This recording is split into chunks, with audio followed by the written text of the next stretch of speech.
Assalamualaikum warahmatullahi wabarakatuh. Saya Nandita Rinjani, NIM 21042180 dari jurusan Ilmu Administrasi Negara akan menyampaikan hasil presentasi tugas saya. Contoh kasus kegagalan pasar dan peran pemerintah di dalamnya. Pasar dapat menjadi alokasi sumber daya yang efisien bila asumsi-asumsinya terpenuhi.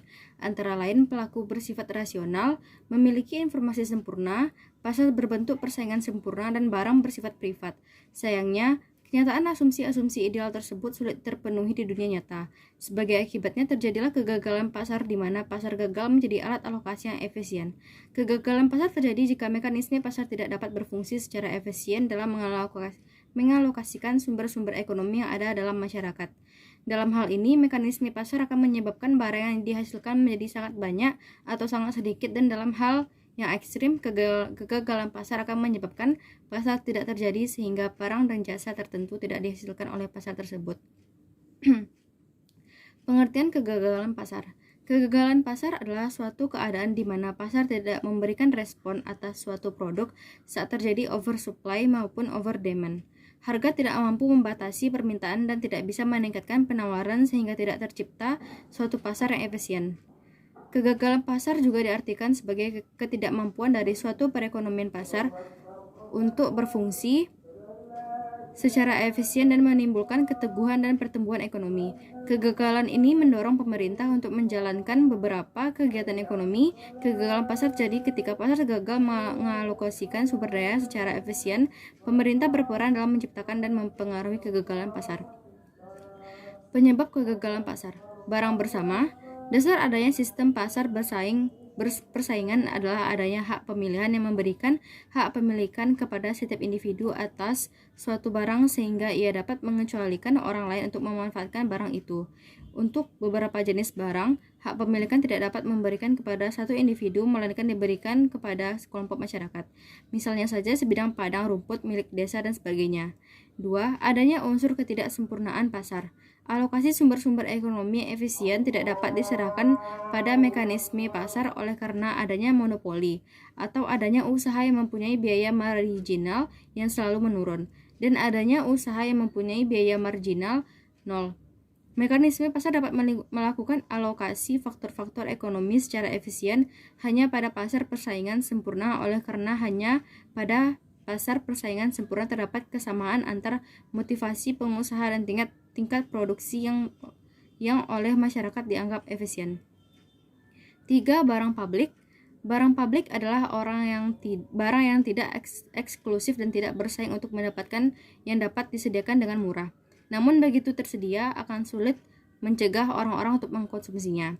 4. Eksternalitas. Eksternalitas adalah akibat sampingan yang ditimbulkan oleh kegiatan mengkonsumsi atau memproduksi, seperti polusi, pencemaran, dan lain-lain yang dimaksud eksternalitas dalam hal ini adalah eksternalitas negatif. 5. Adanya pasar yang tidak lengkap. Suatu pasar dinyatakan lengkap apabila pasar tersebut menghasilkan semua barang dan jasa yang biaya produksinya lebih kecil daripada harga yang mau dibayar oleh masyarakat. Ada beberapa jenis jasa yang tidak diusahakan oleh pihak swasta dalam jumlah yang cukup walaupun penyediaan jasa tersebut lebih kecil daripada apa yang mau dibayar oleh masyarakat. Kondisi seperti ini yang disebut pasar tidak lengkap. Contoh kasus kegagalan pasar. Contoh menyerang kegagalan pasar datang tak terasa sudah Corona menyerang kegagalan pasar datang tak terasa sudah hampir 3 tahun Indonesia dilanda oleh wabah corona sejak bulan Februari saat kasus pertama ditemukan pada 2 orang wanita yang berasal dari Depok, Jawa Barat karena telah melakukan interaksi dengan WNA asal Jepang yang belum terdeteksi memiliki penyakit corona.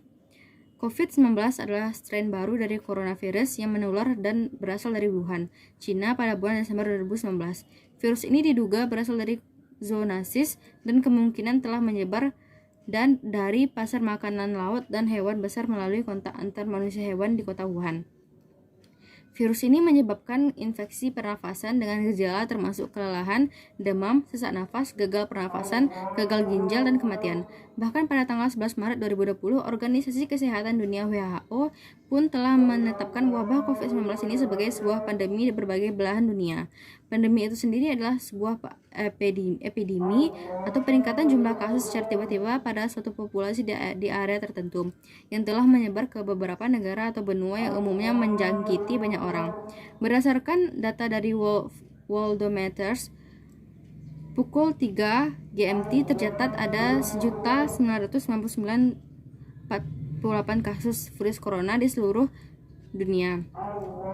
126.708 orang meninggal, sedangkan 478.932 orang dinyatakan telah pulih dari infeksi. Kebijakan-kebijakan yang telah diambil pemerintah di antaranya adalah: yang pertama, melakukan rapid test; kedua, melakukan kebijakan isolasi diri di rumah selama 14 hari; yang ketiga, melakukan kebijakan sosial dan physical distancing; yang keempat, melakukan penyemprotan desinfektan di seluruh tempat; yang kelima, imbauan untuk memakai masker dan mencuci tangan dengan sabun atau hand sanitizer; yang keenam, pemberian bantuan kepada masyarakat yang tidak mampu; 7, memberi diskon bagi pengguna PLN bersubsidi dengan tarif 450 dan 900 watt; ke-8, pemberian kartu prakerja bagi masyarakat yang belum bekerja atau telah di-PHK. Menteri Keuangan Sri Mulyani mengatakan bahwa Indonesia cukup terhantam keras dengan penyebaran virus corona. Komite Stabilitas Sektor Keuangan (ANI) dalam telekonferensi di Jakarta mengungkapkan bahwa ia memperkirakan pertumbuhan ekonomi Indonesia dalam skenario terburuk bisa min 0,4% berdasarkan asesmen yang dilihat BI, OJK, dan LPS. Kami memperkirakan pertumbuhan ekonomi akan turun ke 2,3%, bahkan dalam skenario terburuk bisa mencapai min 0,4%. Hal ini disebabkan oleh menurunnya tingkat konsumsi rumah tangga yang diperkirakan 3,2% sampai 1,2%.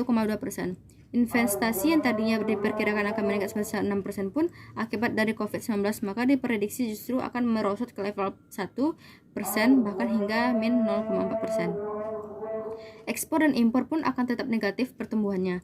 Merosotnya pertumbuhan ekonomi ini merupakan salah satu indikasi dari kegagalan pasar, di mana mekanisme pasar tidak dapat menyelesaikan permasalahannya itu sendiri. Beberapa contoh kegagalan pasar yang terjadi selama masa pandemi COVID-19 ini diantaranya: pertama, dari sektor kesehatan, di mana pemerintah masih belum dapat memenuhi kebutuhan atas alat perlindungan diri dan masker untuk tenaga medis. Kedua, dari sektor transportasi, di mana transportasi yang merupakan barang publik harus dibatasi jam operasionalnya sehingga kurang memberikan manfaat bagi masyarakat luas. Ketiga, dari sektor perdagangan, di mana terjadi inflasi atas beberapa bahan impor, terutama sembako yang mengalami inflasi, misalnya seperti gula pasir yang mengalami inflasi cukup drastis hingga mencapai seharga 18.000 per kilo dari harga semula 13.000 per kilo. Pada awal kasus pertama terjadi di Indonesia pun sudah terjadi krisis yang diakibatkan oleh panik buying. Masyarakat berbondong-bondong untuk membeli masker, hand sanitizer, dan desinfektan dalam jumlah yang banyak sehingga terjadilah krisis atau kelangkaan terhadap barang-barang tersebut. Campur tangan pemerintah.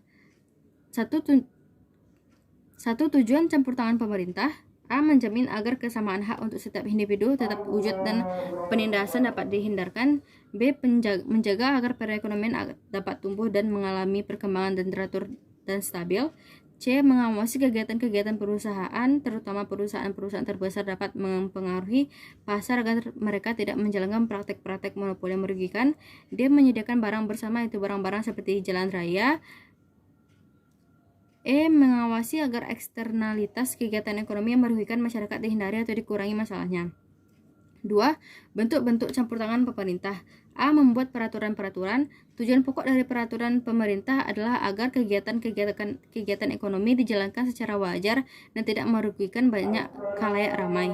Contohnya, peraturan mengenai syarat kerja pada para pekerja di sektor industri adalah dibuat untuk menjamin dan dalam pemberian gaji, upah, dan tunjangan lain yang wajar dan tidak menindas. B. Menjalankan kebijakan fiskal dan moneter. Kebijakan fiskal adalah strategi dan langkah-langkah pemerintah dalam pengeluarannya. Dan dalam sistem dan cara pengumpulan pajak, kebijakan moneter adalah langkah-langkah pemerintah untuk mempengaruhi situasi keuangan dalam perekonomian, yaitu mempengaruhi suku bunga, operasi bank, dan mengatur jumlah uang yang beredar. C. Melakukan kegiatan ekonomi secara langsung. Dalam kegiatan ekonomi terdapat perbedaan nyata antara keuntungan dan yang dinikmati oleh orang yang melakukannya. dan keuntungan yang diperoleh masyarakat secara menyeluruh. Ada kalanya seseorang memperoleh keuntungan yang besar dalam kegiatan ekonomi yang dijalankan, tetapi masyarakat mengalami kerugian. Contohnya adalah kegiatan pendidikan. Sekian dari hasil presentasi tugas saya. Assalamualaikum warahmatullahi wabarakatuh.